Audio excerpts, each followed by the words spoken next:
Hello, it's Mark here. Tony. Got you off guard from GrimTreeGames.com, online game store and blog. Yes. And this is one last round. Ooh. Okay, so welcome to the session overview. Yes. Where we've been to the Wigan Games Club. We've come back very late at night, 2:45. 3:15, late night. Mark, let's just right. Whiskey, Chin chins. and let's talk about games. Yep. And if you hear a, it's because Mark's been a fool and put his arm on the microphone again. I'm an expert. Okay? Watch. There, not there. 3 easy steps. Right. Okay. So tonight we play tested Oh yes. a game that I've created with help of others, including you, Mark. Look a bit. A little bit. Based on one of my favourite films. What it was, is we're playing a game of Resistance, and Resistance is one of my favourite games of all times. Purely because of the social interaction. I love socialness. I love people talking, and I love people getting involved in the game, and no, you're whatever, and no. Yeah. And I had a little game of Resistance, I loved it. Went back home, and on TV, one of my favourite films of all time was The Thing. I forgot what it was called then. Favourite film of all times. Robocop. They're alive. They're coming with me. Did he say that? Yeah, Is that yeah. Terminator? It's got robots. I'm rubbish at films. Okay, so watch The Thing, and there's a key moment in The Thing where they're all strapped to chairs. Yeah. That rings a bell. I know. Rings a bell. Yeah. They're all strapped to chairs, and the lead protagonist is trying to solve out which one is infected with this alien. Yeah. And he's there with a blowtorch doing blood tests. Yeah, to see which one reacts. Yeah. And you're the guy. You're the thing. You're the thing. Credits. Next, The Thing 2. Yeah. I thought what would be really cool is if you could recapture that moment in a game. So you got the social aspect of, everybody's like, tense over a single moment of like a blood test being done. Like, I wonder if it's going to be, and if you were the thing, like the anticipation of, I wasn't found out, or I was trying to recreate that tension in a game, but also using similar sort of mechanics to Resistance. That sort of them two elements combined. Yeah. That sounds good. And it took me ages to think of a way of doing it. I wanted to do a simple card game. I wanted it to be quite quick, fast paced. I'm a big fan of dice, so I wanted to have some form of dice mechanic involved. I love dice. They were originally D6s, but I wanted to constrain the numbers a bit because each player plays a role of a scientist, and each scientist has different attributes for different sorts of hazards that are going to go on in the game, and it's a very the point boundaries are very structured. Yeah. No. With a D6, it's a bit too random with a D6. It'll all become clear. Yeah, all quick. Yeah, so I went straight to a D4, and there's also another thematic reason for a D4. Anyway, later on. So should I? Why don't you? Let's get table cam on the go. Yeah. And why don't you take us through maybe some of the cards, what they do, and how you go through a turn. Okay. If I go through setup, then setup is basically, it will explain the game through setup. So this is at the moment this is a setup for a 4-player game. Yeah. I've wrote it for up to 4 to 6 players. I've tried scaling it down to 3 players, but it's just not working. It just didn't work. You needed that 4th player element to create a bit more suspense, a bit more. With 3 players, you could go. Dynamics in it between. Yeah. The social dynamic. I think that's Resistance only really works for 5 and over. Yeah. You can't. Resistance does not work lower because you haven't got that social dynamic of who's the spy. So, beginning of the game, you randomise the decks. Boom, boom, boom, boom. One of the decks, one of the 4 or one of the 6, depending on how many players have been playing, will be. I'll just turn these over so I know exactly what I'm talking about. Okay, so will be what's called the Parasite. Mm-hmm. So this will be their deck. Yep. Yeah. So you've got 4 infection cards that are infected. They're classed as being infected, and you've got specimen cards. So at the end of the game, you can actually reveal that you are the infected player. Yeah. Yeah. And then the rest of the group, the rest of the scientists, have uninfected, and then just like an empty smash, an empty vial, showing that they wasn't infected. Yep. And so at the beginning of the game, you get dealt out randomly a scientist to play, and then you randomise these decks, and everybody chooses which deck they want to be. So nobody knows who they are until before the game actually starts. You turn over the specimen card, look at it. Oh, I'm not a bad guy. I'm not a parasite. And the game goes through rounds of, on your turn, you take a hazard card, turn it over, and you just hazard symbols. Actually, before I go any further, when you get your cards, when you get your deck of cards of who you are, you display them in such a way so you have your 4 infection cards like that in front of you, specimen card there, and your scientist card there, leaving 2 spaces for 2 item cards. Or if you fail a test, like hazard test, it gets taken up and it fills an item slot, reducing your items. And also, when it comes to the end of the game, it's like a bit of a voting stage. If you've got 2 failed tests in your item slots, you can't vote, which is crucial. You want to play the game to get to that voting stage. The whole first part of the game is try to figure out who's infected, who the host is, and then when it gets to the end, as a group, try and work out who that host player is, and basically it's you. Point your finger. Boom, it's you. And then, but if you fail too many of these hazards, you don't get to do that at all. You don't get to participate in that. Yeah. Even if you might have a clear understanding of who that is, he's him, but I can't do nothing about it. So what you're doing is, on your turn, turn a hazard card over. Now there's different symbols. These symbols refer to your science skills, scientific skills, science stats. Science stats. That sounds awesome. So as you can see, he's got the biohazardry and he's a nuclear, and then my guy here in particular, he's got 1 nuclear, 0 biohazardry. So what you do is you roll an equal amount of dice. At the moment it's d4s. I'm going to play around with this a bit more. But at the minute it's d4, so you get the number of dice that are symbols on the hazard card. You roll them, and I got a 2 and a 2.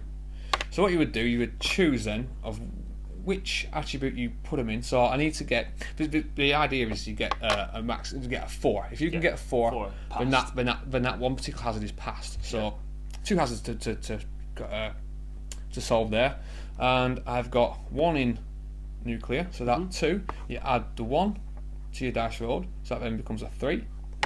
And then biohazardry 0, so that just stays as a 2. Okay.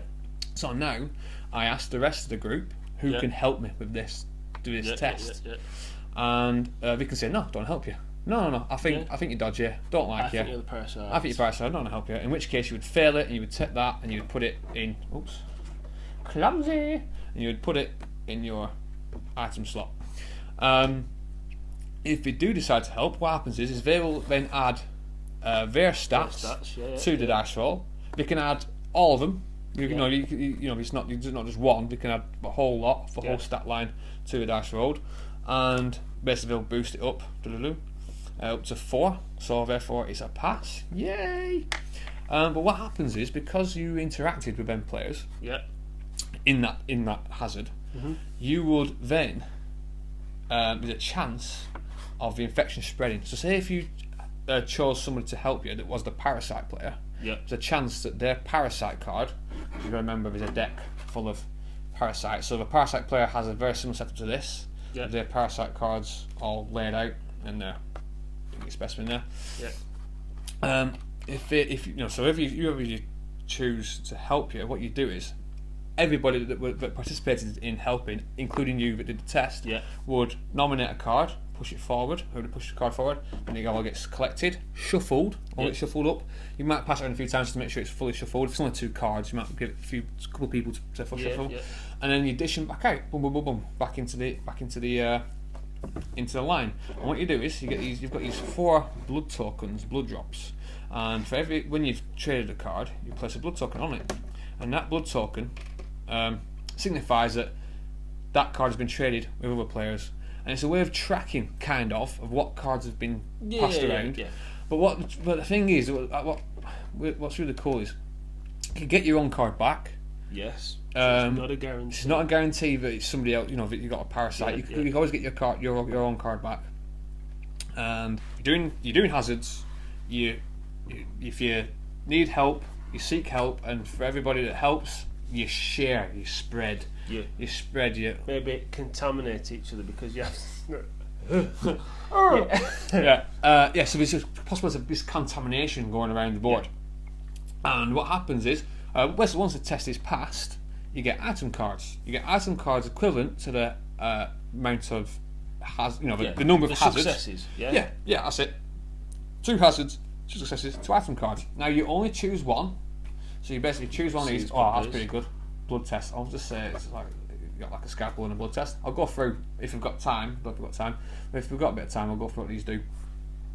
I'll go a bit of an in-depth one later on. A bit of an in-depth one. Good, Look at the item cards. Choose one. This is a secretive. Nobody knows what you've pulled.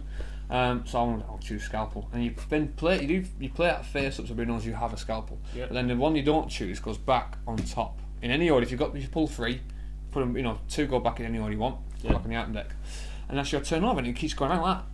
But what happens is to help you sort of figure out who the Parasite might be. It's the item cards. The item cards allow you to look at these cards because you can't look at these in any way, shape, or form other than the ability of item cards. So there's things like there's blood tests. Blood tests are pretty cool. So you would play a blood test at the beginning of your turn to then reveal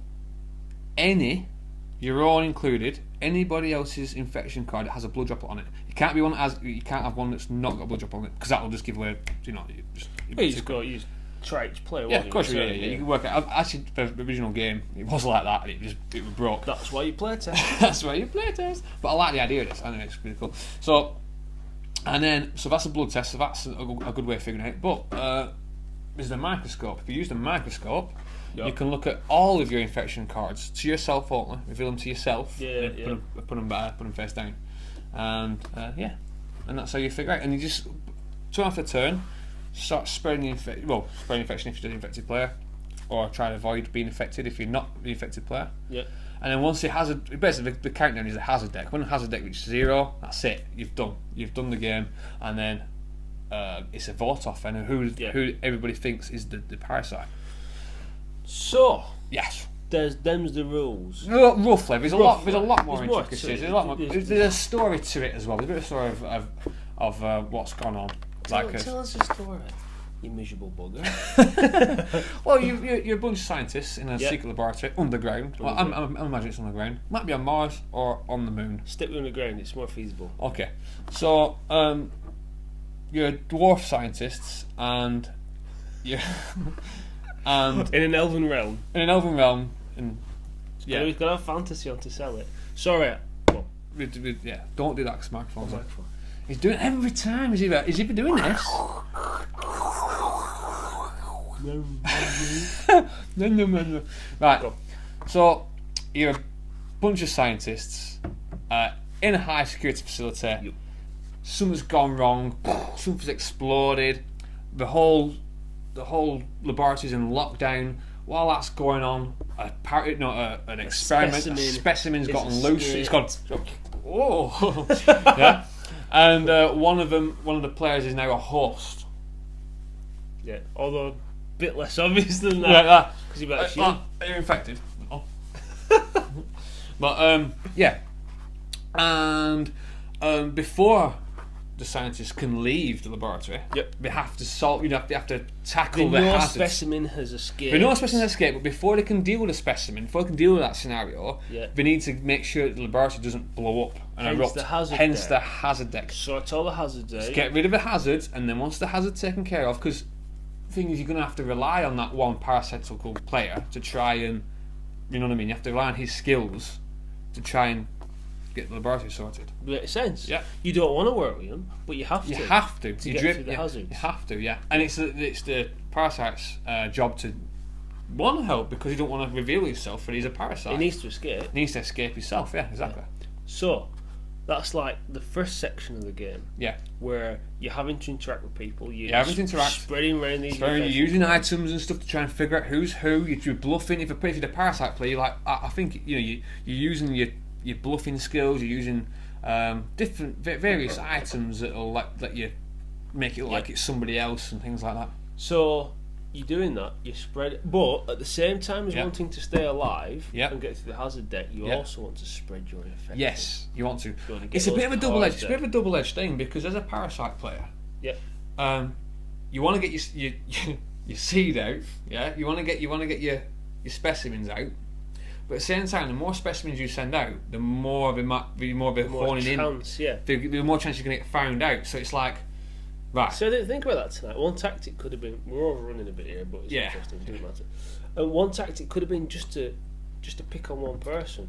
Yeah, you can both. Potentially. Yeah. Because then, if there's two people that have the infection cards, so obviously we played this session. We played it. We played this. We tonight. games tested it. We played it twice. Yeah. We played it twice. I've learned every time I play it, I always tweak a rule. So you know what I mean. I always tweak a bit of a rule. Yeah. And so far, I'm happy with it. Yeah. As it stands now, I'm happy with it. I just need to fine tune the amount of items and maybe tweak a couple of the abilities of the items. Yeah. Other than that, We're quite, well, I say we. This is written entirely by Tony here, so this is brainchild. Brainchild. So when you're pretty close to like making it print and play. Yeah, is that the it's plan? it's already print and play. Yeah. But I've gone.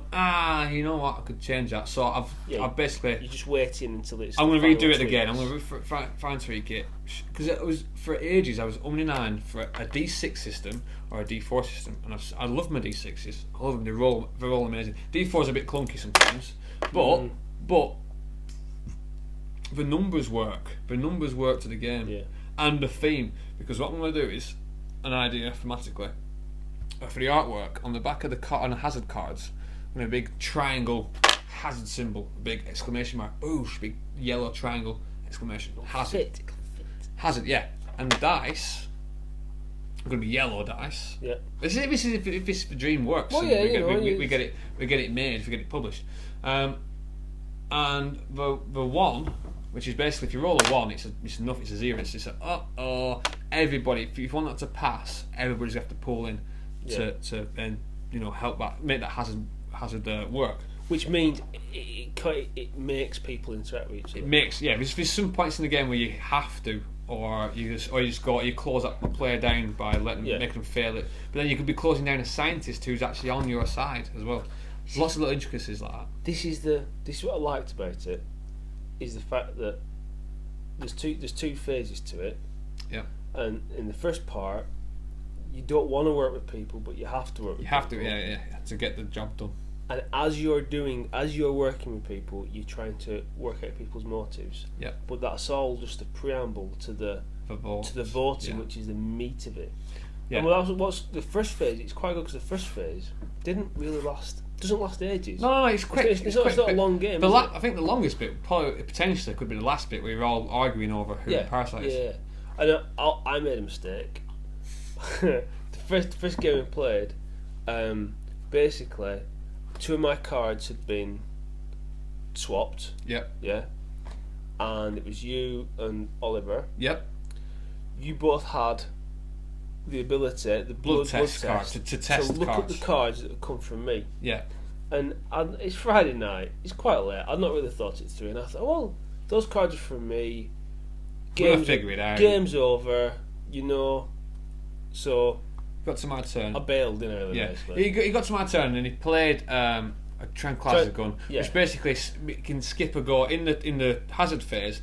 It can skip a player's go if you believe somebody to be a bit of a hazard or whatever. You can. Sorry, if you're not too sure somebody, you can skip it. And so I played tranquilizer gun on you. yeah, so I couldn't use my blood test on that card. To figure you out. Which like signalled me. It's basically like, hello, I'm a parasite. Hello. What I didn't think is like a numpty is the mechanic of taking all those cards, shuffling them, and putting them back, putting them back out. They could all just land where they started. So you might have never been found out. Yeah, so I might have been totally safe. It's just it's the chance you take. And it's good, it's the element of risk. But again, it's when, because you don't know these cards until you have an item card. So you've swapped cards, and someone's about to do a blood test on that card that you know is one of yours. So you're like that, as a Parasite player, is it going to be a Parasite? Are we going to find me out? And they find me out, turn it over, oh no, it's not a Parasite. Yeah, because it's that you've moment got a healthy card. Because you got to come back. But so it's that, like I said, it's that tension. I wanted to create like a tension in the game for the Parasite player, mainly.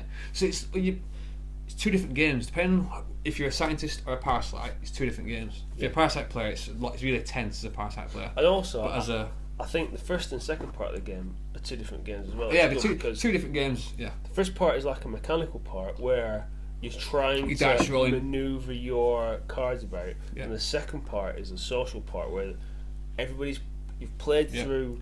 But it's really cool because they do link. So like you. Through the first half, you're watching to see, oh, I'll help you. All right. So why are you so eager to help me? You've not asked me yet if you seem really eager all of a sudden. Are you a Parasite? Do you want to help me so you can give me cards, infection cards, or do you want? Another thing is there's a few different winning conditions. Yeah, no, these are all in working. These are all it's work in progress. But so if at the vote, if everybody votes the Parasite, this ties in with the story as well. So all the scientists, the hazards have been locked down. All the scientists come together to try. They know the Parasite's escaped, and they want to find the host. If all the scientists pick the host, then they put him in lockdown. They all leave. Scientists win. Yes. Yeah. But there's a catch. If the Parasite player has managed to spread his infection to majority the majority of the scientist players, then the Parasite wins. Even though he's been found out, the Parasite player still wins through spreading it. So that's why as a Parasite player you want to spread it in case it happens, but at the same time you don't want to spread it too soon, too quick, because you might get found out really easily, a lot easier. And so scientists win if they can curb the infection and get the Parasite away, and also the Parasite player wins if he spreads infection, but also if he manages to convince all the scientists that the scientist is a Parasite. If you're a Parasite player, you go, it's not me, dude, it's this guy here, and everyone goes, we believe you. Boosh. Then the scientist is then left. He's in lockdown. He's been poof, or whatever, and then the Parasite player goes off. What I think is good about it is you've got basically there's two objectives going on. There is late out on a Friday. We mashed it Friday noodle. Yeah. There's the Parasite cards to worry about, and also the voting to worry about, and it's good. And I think we just need play. Play it loads. We don't get enough time to play. If this was a brand new game out the box, cracked it open, box fresh. And it was ready to rock and roll. It's one of those games where you need to play it a few times. Yeah, you do. To get the social interaction going, so you all understand how best to bounce off each other. Definitely. That's not a bad thing. No, it's a game. It's quick. It can potentially be quick, like a 10 to 15 minute game. Easily. Yeah. And so you'd want to play it. You can play. Oh, it was pretty good. We'll play it again. We'll play it again. Like Resistance. I've had like 5 or 6 goals of Resistance in a couple of hours, and it's because it's so short, you don't mind playing it again and again to learn the little intricacies of the game. Yeah. But it's like a big game. It can be a bit more time consuming to learn the game. But with this, it should be quite easy. It should be quite easy to learn the game. So the end result of this is hopefully that again, brainchild of Tony, Yeah. Deadleaf, which is going to be an offshoot. Oh yeah, hopefully. We've coined the name. For future Deadleaf Games. So hopefully, maybe get a few ideas behind us. Yeah. And hopefully just try and push. Publish / Kickstart. Yeah. A few ideas. With Kickstarter, I mean, just got to look on Kickstarter. There's new games being, popping up all the time. So the big dream would be to develop a game, put it on Kickstarter, and self-publish our own games. That'd be the ultimate dream. However, we also know that it's not an easy task. It's not easy at all. Super hard. But I'm just enjoying it. I'm just enjoying the ride. Just enjoying developing. That's it. Yeah. And I think the next thing should be is get it out there to people. Yeah, print and players.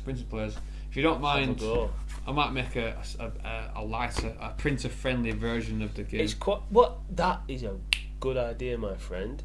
Because this art, and again, all this art, it's all Tony that's done all the artwork. It's awesome, and it potentially is, I guess, ink heavy.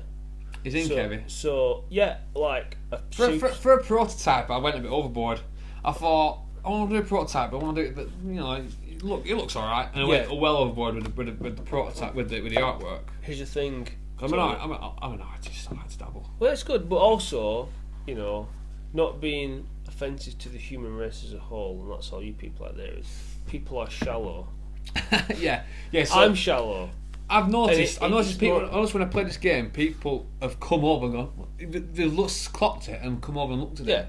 Looked at the colours. Come and looked at the colours. If we didn't like nice art on our cards, we wouldn't play Fantasy Flight £50 for a box full of nice art. Exactly. So I'm a component junkie, Mark. I love my little bits. I love my nice artwork.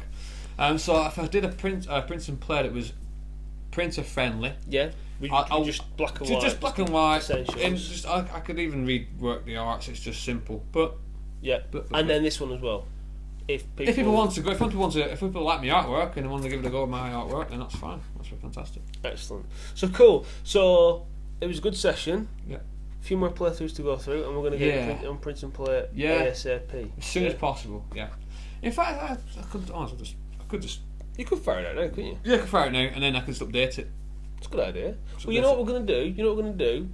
When you watch this video, check the description. If there isn't a link there right now, there'll be one there soon. So as soon as the print and plays it, you put it in the YouTube description. Yeah. Just click it, download it, print it, play it. Player. Cool. So that is our session overview. Yeah, a bit longer than we wanted. We've been trying to cut down a bit, haven't we, for time? But you know what? Screw them, Mark. Screw them. If you don't watch it all the way through, then don't insult the viewers, do you? No. It's a bad idea. Anyway, so session overview. Thank you very much. Thanks for watching.